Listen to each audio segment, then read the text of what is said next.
Payam versus Rega Kantharao. Congress MLA Payam వెంకటేశ్వర్లకు బీఆర్ఎస్ నేత రేగా కాంతారావు ఒక సవాల్ విసిరారు. తన ఆస్తుల్ని ప్రజలకు పంచడానికి సిద్ధమన్న రేగా కాంతారావు పాయం తన ఆస్తులు పంచడానికి సిద్ధమా అంటూ తొడగొట్టారు.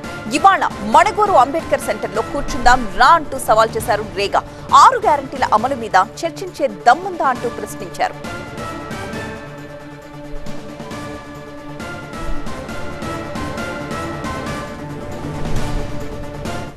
ఇక్కడ ఉన్నటువంటి భూములే కాదు, హైదరాబాద్లో ఉన్నటువంటి నా ఇంటిని కూడా 22A కింద నిషేధిత జాబితాలో చేర్చడం జరిగింది. ఇంతకంటే దుర్మార్గం ఉంటుంది ఏదన్నా? ఒక ట్రైబల్ లీడర్ని, అది 186 సెంట్ల భూమి, గజాల భూమి, సెంట్లు కాదు సారీ 186 గజాల భూమి, దాన్ని కూడా నిషేధిత జాబితాలో పెట్టింది. ఇంతకంటే దుర్మార్గం ఉంటుందా?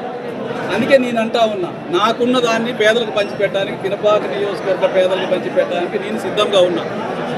మరి మీ ఎమ్మెల్యే సిద్ధంగా ఉన్నాడు అని చెప్పి అడుగుతా ఉన్నాను. మీకు శాతం అయితే అంబేద్కర్ సెంటర్కి రండి, 10 గంటలకు వచ్చి ఆడ కూర్చుంటే నేను వచ్చి అంబేద్కర్ బొమ్మ కాడ కూర్చుంటాను. మీకు శాతం అయితే రా.